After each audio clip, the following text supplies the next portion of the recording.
네, 김영환입니다. 오늘도 같이 말씀 묵상하겠습니다.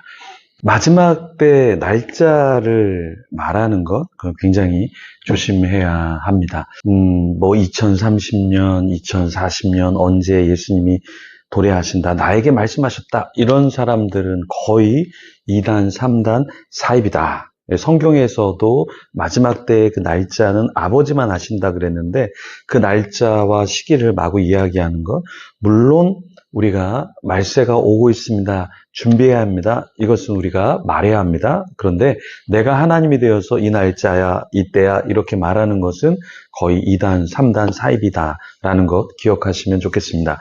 김영현 전도사라는 사람이 있어요. 사실 이 사람은 한국교회에서 2단으로 판명이 났습니다. 음모론과 급진적인 종말론을 주장하고 있는데 많은 젊은이들이 따라가고 있습니다. 유튜브의 구독자도 상당히 많고 그러다 보니까 또 영향도 있지만 악한 또 잘못된 정보를 전달하기도 합니다. 자, 그러면 이 김영현이 왜 이단이 되었는가?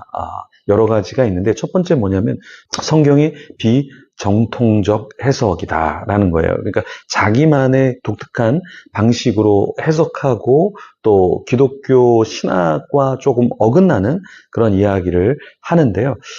이런 부분이 있습니다. 그래서 좀 조심해야 될 부분이 있고요. 그리고 자신의 권위, 그러니까 특별히 특별 계시를 받았다. 주님께서 이렇게 가르쳐 주신다. 이런 것들은 굉장히 위험한 발언이 될 수 있습니다. 종말론에 있어서 주님이 언제 오신다. 이렇게 이야기하는 것. 그래서 법원에서도 그 날짜를 이야기한 것. 근데 사실은 법원에서도 그 부분을 인정이 됐지만 본인이 말할 때 이 날짜입니다. 아닐 수도 있습니다. 이 날짜입니다. 이게 말을 왔다 갔다 하다 보니까 딱 컷을 했을 때 이 부분을 딱 컷하면 나는 그렇게 단정 짓는다고 말하지 않았습니다. 이렇게 말할 수 있고 피해갈 수 있는 구멍이 있지만 전체의 이야기를 들어보면 결론적으로는 급진적인 종말론이고 그 날짜에 대한 이야기를 언급을 했고 그래서 결국엔 법원에서도 염한섭 원장님이 패소하지 않고 승소를 하게 되었죠. 그래서 이 종말론의 문제가 굉장히 문제가 됐습니다. 특별히 또 음모론이 있었죠. 어떤 음모론이 있었습니까? 코로나 때 마스크를 쓰면 안 된다. 코로나 때 주사를 맞으면 안 된다. 백신을 맞으면 안 된다. 이러한 이야기를 했는데 이런 것은 명백한 음모론이죠. 나라에서 사람들을 위해서 백신을 맞게 하는 것인데 부작용은 있죠. 부작용은 있습니다. 그런데 모든 주사나 약에는 사실 알러지도 생기고 부작용이 있습니다. 그럼 모든 것이 다 음모입니까? 알러지만 생기면 다 음모일까요? 네, 어제 하은이 주애가 간장게장을 먹었습니다. 그러니까 제가 없는 데서 혼자 많이 먹어서 그런지 알러지가 생겨서 네, 손이 좀 부었어요. 그러면 이게 음모론이 보면은 이거는 알러지가 생기니까 음모론이고 결국에는 네, 누군가를 죽이려고 하는 어떠한 세계 정부의 움직임입니까? 이렇게 해석해서는 안 된다라는 거예요. 그래서 이런 것들은 교회 분열, 또 신자들에게 혼란을 준다라는 겁니다. 그래서 사도 바울은 그 당시 초대교회 때도 이러한 사람들이 있었다라는 거예요. 사도 바울이 그래서 데살로니가 전서 5장 1절에서 15절에 이런 부분을 조심하라 이렇게 이야기를 한 겁니다. 1절에 보면 형제들아 때와 시기에 관하여는 너에게 쓸 것이 없음은 주의 날이 밤에 도둑같이 이를 줄을 너희 자신이 자세히 알기 때문이라. 초대교회 때도 무엇을 성도들이 알고 있었냐면 그 시기는 명확하게 찝어서 말할 수 없었다라는 거예요. 그렇지만 어떤 것을 알고 있어야 했냐면 도둑같이 오는 것. 그래서 그 내용을 이미 데살로니가 교회 성도들도 알고 있었다라는 거예요. 그러니까 이런 것에 속아서는 안 된다라고 이야기를 한 겁니다. 그리고 또 3절에 보면 그들이 평안하다, 안전하다 할 그때에 임산한 여자에게 해산의 고통이 이름과 같이 멸망이 갑자기 그들에게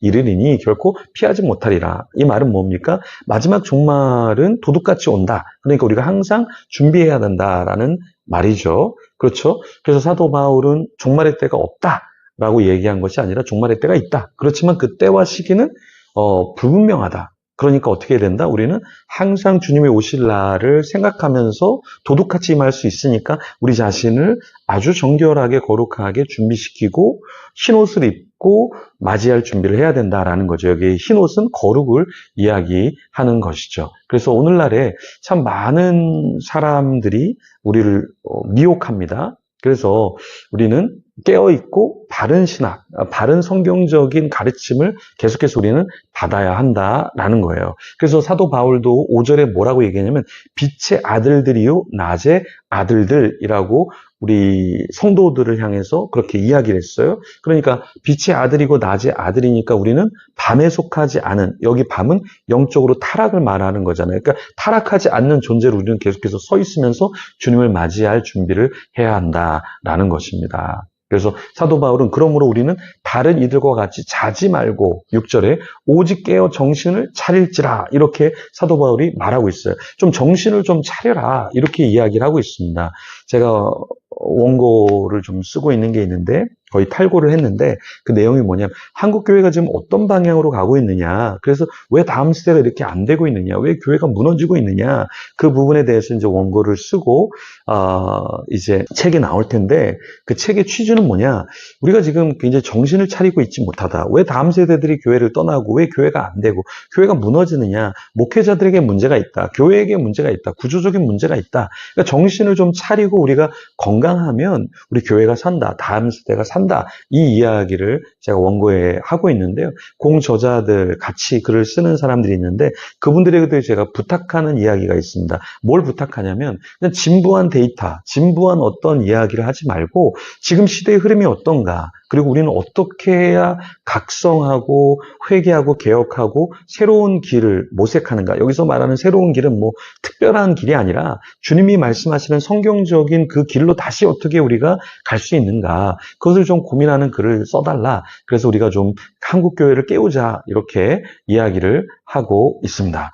여러분, 우리가 정말 그냥 잘 못하니까 잘 못하는 대로 놔두는 것이 아니라 우리가 서로를 흔들어 깨워야 된다. 그래서 11절 말씀에 바울이 그러므로 피차 권면하고 서로 덕을 세우기를 너희가 하는 것 같이 하라. 그러니까 사도 바울은 그냥 넌 알아서 하고 나는 알아서 하고 우리는 그냥 각자 알아서 해 이렇게 이야기하는 게 아니라 피차 권면하는 거예요. 이렇게 하면 더 좋겠습니다.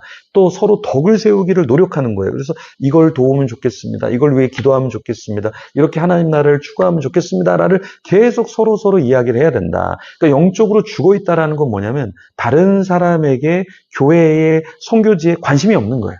권면도 없고 덕을 세우고자 하는 마음도 없는 거예요. 그러니까 뜨거운 마음, 하나님의 눈물이 없으니까 어때요? 냉랭한 거예요. 그러니까 결국에 다른 사람을 비판하고 비난하고 수근수근하는 자로 전락해버린다라는 겁니다. 내 영이 살아있다라는 건 무엇인가? 하나님하고 화목하고 우리 지체들과 화목하면서 마지막 때를 준비하는 거예요. 사도 바울이 13절 끝에 뭐라 그래요? 너희끼리 화목하라. 자, 어떻게 우리가 화목할 수 있느냐? 사랑 안에서 가장 귀히 여기며 너희끼리 화목하라 이렇게 말하고 있어요. 그러니까 가장 귀히 여기는 자, 서로를 향해서, 교회를 향해서, 선교지를 향해서, 그럼 어떻게 되는가? 우리는 하나님과 화목하고 지체들과 화목한다. 그런 공동체가 돼야 한다. 이제 우리가 명절을 맞이해서 많은 사람들을 또 만나게 될 거예요. 또 평소에 학교를 가거나 직장을 가면 우리 많은 사람을 만나게 될 거예요. 그죠? 그럴 때 우리는 어떻게 하는가? 서로를 존귀하게 여기면 화목할 수 있다. 그래서 오늘도 주님과 화목하고 만나는 사람들마다 화목한 저와 여러분이 되기를 소망합니다. 그런 자가 되도록 같이 기도하며 하나님 앞에 나아가도록 하겠습니다.